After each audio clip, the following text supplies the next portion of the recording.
আপনারা কেমন আছেন সবাই? আজকে ইনশাআল্লাহ তাআলা একটি গুরুত্বপূর্ণ বিষয় নিয়ে আপনাদের সাথে কথা বলবো। ওয়া মা তাওফীকি ইল্লা বিল্লাহ আলাইহি তাওয়াক্কালতু ওয়া ইলাইহি উনীব। বিসমিল্লাহির রহমানির রহিম।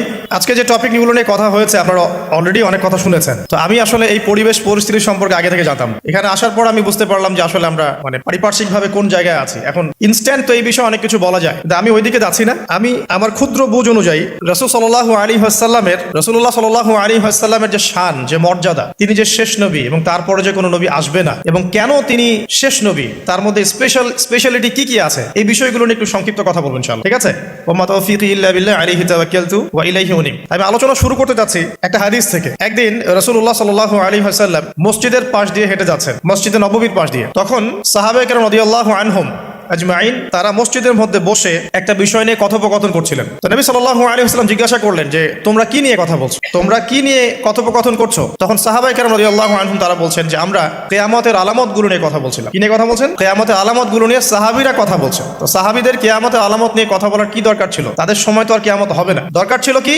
সচেতনতা। তারা ফিতনায় নিজেরা যেন না পড়ে যান, এই জন্য সতর্ক থাকতে চাইতেন। এই কারণেই ফিতনাময় পরিবেশ নিয়ে আলোচনা করতেন। তো নবী সাল্লাল্লাহু আলাইহি ওয়াসাল্লাম তখন বললেন, দেখো, যতদিন পর্যন্ত 10টা আলামত প্রকাশ হচ্ছে না, নবী সাল্লাল্লাহু আলাইহি ওয়াসাল্লাম প্রথমে বললেন, এক নাম্বার হচ্ছে মাসিহুদ দাজ্জাল। কি নাম? মাসিহুদ দাজ্জাল। 2 নাম্বার হচ্ছে ইয়াজুজ এবং মাজুজ, এর আদম সন্তান পৃথিবীতে বের হবে এবং পুরো পৃথিবীটা ম্যাসাকার করে ছেড়ে দিবে। আর মাসিহুদ দাজ্জাল সেও বের হবে শেষ জামানায়, যে ইহুদিদেরকে নিয়ে পুরো বিশ্ব শাসন করবে, বিশ্বের প্রতিটা ডিপার্টমেন্ট সে রুল করবে। এবং দাজ্জালের চেয়ে ভয়ঙ্কর কোনো ফিতনা এই পৃথিবীতে আসে নাই, আসবেও না। প্রত্যেক নবী তার কওমকে দাজ্জাল সম্পর্কে সতর্ক করেছিলেন।